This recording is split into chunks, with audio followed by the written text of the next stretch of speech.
नमस्कार, मैं अर्चना और आप देख रहे हैं हंगामा टाइम्स। इस समय हम लोग हैं युवा उद्योग व्यापार मंडल के कार्यालय में। हाल ही में जो बजट आया है तो प्रदेश के व्यापारियों से हंगामा टाइम न्यूज़ एजेंसी बात कर रहा है कि वो बजट से कितने खुश हैं और कितने नाखुश हैं। आखिर बजट में ऐसा क्या है जिससे व्यापारी असंतुष्ट है।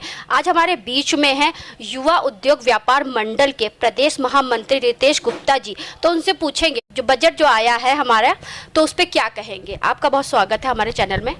बहुत बहुत धन्यवाद अर्चना जी कि आपने मुझे अपने चैनल के माध्यम से अपनी बात रखने का अवसर दिया। तो क्या कहेंगे जो हाल ही में जो बजट आया है तो उसके बारे में क्या कहेंगे।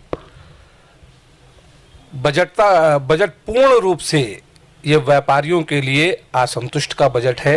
किसी भी तरीके का ये बजट व्यापारियों को राहत नहीं देता है। तो बजट में जिस तरीके से कहा गया है, योगी आदित्यनाथ ने कहा है कि बजट सबके लिए संतुष्टि का है, बजट अच्छा है, बजट के सभी वर्ग के लोगों लाभदायक सिद्ध होगा, तो व्यापारी लोग क्यों असंतुष्ट है इससे।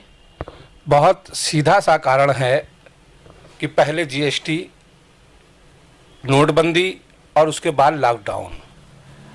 अगर इन तीनों चीज़ों से समाज के अंदर कोई प्रभावित हुआ है तो सबसे ज़्यादा वो व्यापारी वर्ग प्रभावित हुआ है।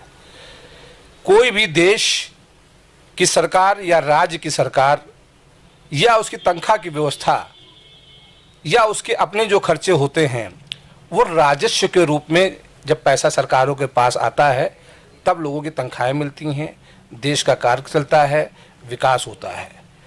इस लॉकडाउन में भारत देश पूर्ण रूप से बंद था। जब देश बंद था तो स्वाभाविक है कि व्यापार बंद था, और जब व्यापार बंद था तो आमदनी का जरिया कहीं से किसी के पास नहीं रह गया। जहाँ फैक्ट्रियाँ थी वहाँ फैक्ट्रियाँ बंद हो गई, जहाँ छोटे मोटे व्यापार थे छोटे मोटे व्यापार ठप हो गए। मूलतः ये समझिए इस तरीके से कि आमदनी के जितने जरिए थे वो बंद हो गए। सरकार को तो सबसे पहले ये सोचना चाहिए था कि देश को सबसे ज़्यादा रोजगार देने वाला और सबसे ज़्यादा सहूलियत देने वाला, सबसे ज़्यादा व्यापार के द्वारा राजस्व देने वाला, उसको सहूलियत देना चाहिए था। लेकिन हुआ इसके उलट। उलट कहने का मतलब ये है कि व्यापार बंद था। व्यापार बंद था तो सीधी सी बात मानिए कि उसकी बिजली बंद थी। सरकारों को चाहिए था कि उस पर वो कहीं ना कहीं ऐसा कदम उठाती कि मिनिमम का जो बिल था उसको माफ़ कर देती। बहुत बड़ी बात उनके लिए नहीं थी। बच्चों के फीस पे कोई फर्क नहीं पड़ा। स्कूल आज भी वैसे पढ़ाई कर रहे हैं और वैसे ही चला आ रहा है। सरकार अगर चाहती तो स्कूलों से ये कह सकती थी कि जब आपने पढ़ाया नहीं, जब आपने शिक्षा दी नहीं, तो कम से कम हाफ फीस लेके इस व्यापारी वर्ग को या समाज को राहत देने का कार्य करे। लेकिन सरकार ने ऐसा कोई कदम नहीं उठाया। उल्टा और बल्कि प्रेरित करने के लिए अमूमन चूंकि मैं व्यापारी प्रतिनिधि हूं तो कहीं ना कहीं रोज मुझे जाना पड़ रहा है। उलट ये हो गया है कि कहीं कहीं राजस्व के नाम पर जो टैक्स नगर निगम को देना होता था, व्यापार ठप है, आमदनी नहीं है, लेकिन व्यापारी को जबरदस्ती प्रेरित किया जा रहा है कि पूरे का पूरा पैसा जमा करिए। बिजली का बिल अगर उसका 10,000 का है, 50,000 का है, 25,000 रुपये का है तो उसके कनेक्शन काट दिए जा रहे हैं, उसको राहत नहीं दी जा रही है। तो इसको मैं किस रूप में कह सकता हूँ कि ये व्यापारी हित का बजट है। मेरे हिसाब से ये बजट पूर्णतः फेल है।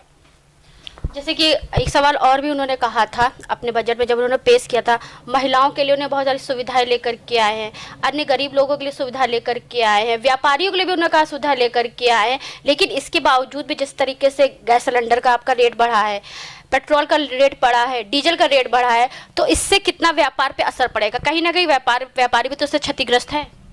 देखिए, व्यापार पर तो असर स्वाभाविक पड़ना ही पड़ना है। और बहुत सीधी सी बात स्पष्ट रूप से आपसे कहना चाहता हूं कि इसमें जो सीधी सीधी पिसती है वो पिसती है आम जनता। महंगाई का असर व्यापारी के ऊपर पड़ता है। व्यापारी तो हमेशा हक की लड़ाई लड़ता है, लेकिन व्यापारी का बहुत ज्यादा उसमें नुकसान नहीं है, क्योंकि व्यापारी को अगर महंगा सामान मिलेगा तो वो महंगा बेचेगा, अपना मार्जिन रख के बेचेगा। हम तो जनता की लड़ाई लड़ते हैं कि आप हमारे साथ आओ, हमारे साथ खड़े हो, सरकार की खामियों को गिनाओ, उनकी नीति में जो कमी है उसको बताओ सरकार। इसलिए व्यापारी के ऊपर इसका बहुत बड़ा प्रभाव नहीं पड़ता है, उसमें पिसती आम जनता है। और दूसरी बात यह आपके चैनल के माध्यम से मैं ये कहना चाहता हूं कि महंगाई बढ़ाने का जो सबसे बड़ा स्रोत है वो होता है पेट्रोल, क्योंकि पेट्रोल से ही सारी चीज़ों का आवागमन होता है। पेट्रोलियम चीज़ों से आगे चीज़ें बढ़ती हैं। अगर पेट्रोल को जीएसटी के दायरे में ला दिया जाए तो मुझे लगता है तो पेट्रोल की कीमत में लगभग 25 से 30 रुपए का फर्क आ जाएगा, जो सीधे आम जनता को लाभ मिलेगा। और उसके बाद जो ढुलाई और बढ़ाई का जो खर्चा आता है, जो ट्रेनों में खर्चा आता है, उसमें कहीं ना कहीं गिरावट आएगी, जिससे महंगाई काफ़ी हद तक कम हो सकती है। तो व्यापारियों के लिए और आम जनताओं के लिए सुविधाओं के लिए केंद्र सरकार और प्रदेश सरकार से क्या कहना चाहेंगे आप? लेकिन मैंने यही बात जो कही थी वो विषय आज भी लॉकडाउन ख़त्म हो गया है, कोरोना लगभग वापसी की ओर है, लेकिन समस्याएं अभी ज्यों की त्यों ही हैं। व्यापार अभी पटरी पर नहीं आया है और व्यापार अगर पटरी पे नहीं आएगा तो कहीं ना कहीं आदमी मानसिक रूप से वो परेशान है, चाहे वो बैंक को लोन को लेके हो, चाहे वो बिजली के बिल को लेके हो, चाहे वो नगर निगम को टैक्स को लेके हो, चाहे वो किसी और सरकारी विभाग से हो।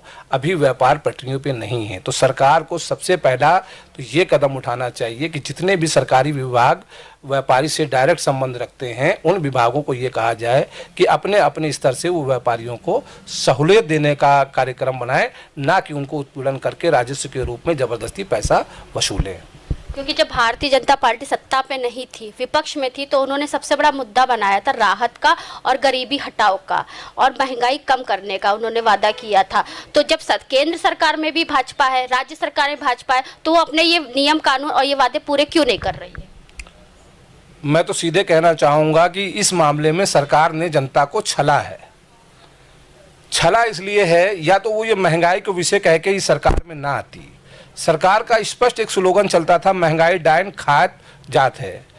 तो इसका क्या मतलब था कि आप महंगाई को लेकर गंभीर थे कि हाँ, हम अगर सत्ता में आएंगे तो महंगाई को कम करेंगे, लेकिन उसका उलट हुआ। सिलेंडर आज 400 की जगह 800 रुपये का हो चुका है, पेट्रोल 65 रुपये से आज लगभग 100 रुपये पे आ गया है। तो महंगाई कहाँ से कम हुई? और इसका मुझे लगता है कि अगर सरकार ने शीघ्र ही कोई उचित कदम नहीं उठाए, जैसा मैंने भी आपके माध्यम से कहा कि अल्कोहल और पेट्रोल को जीएसटी के दायरे में ले आए, तो ये मेरा सुझाव है कि देश के अंदर महंगाई काफ़ी हद तक कम हो सकती है। अन्यथा जनता सर्वोपरि है, व्यापारी भी कहीं ना कहीं उनका वोटर है, तो उसका खामियाजा सरकार को भुगतना पड़ेगा। तो पेट्रोल पे जीएसटी क्यों नहीं लगा रही सरकार? सरकार मूलतः जो मेरा अपना व्यक्तिगत रूप से मानना है कि सरकार ने 4 स्लैब बनाए हुए हैं इस देश के अंदर, 5%, 12%, 18% और 28%। लग्जरी का उन्होंने 40%। लेकिन वो पेट्रोल को जीएसटी के दायरे में बाहर रखते हुए एक अपना प्राइवेट टैक्स उसके अंदर लगाए हुए हैं, जो लगभग 65% टैक्स उस पर लग के आ रहा है। हमारे बगल के देशों में पेट्रोल की कीमत कम है, लेकिन हमारे देश में पेट्रोल की कीमत बहुत ज़्यादा है, जो सरकार के इस कदम को कतई भी उचित नहीं कहा जा सकता था। और मैं याद दिलाना चाहूँगा कि सरकार के बनने से पूर्व आज माननीय प्रधानमंत्री जी और प्रधानमंत्री के साथ साथ जितने उनके सहयोगी थे, उन्होंने ये स्टेटमेंट दिया था कि हमारी सरकार बनेगी तो हम पेट्रोल के दाम घटाएंगे, गैस के दाम घटाएंगे, महंगाई को कम करेंगे, लेकिन पूर्णतः इस मामले में विफल है। ये थे हमारे साथ में युवा उद्योग व्यापार मंडल के प्रदेश महामंत्री रितेश गुप्ता जी, जिनके विचार आपने सुने कि किस तरीके से जो बजट आया उससे व्यापारी लोग कितने असंतुष्ट हैं। जहां सरकार बात करती सत्ता में आने की, सत्ता आने के बाद में वो आम जनता और व्यापारियों को भूल गई है कहीं ना कहीं। तो ऐसे ही हम प्रदेश के और व्यापारियों से आपको मिलवाएंगे और उनकी विचारधारा से आपको अवगत कराएंगे। इसी के साथ मैं अर्चना आपसे इजाजत लेना चाहूँगी। धन्यवाद।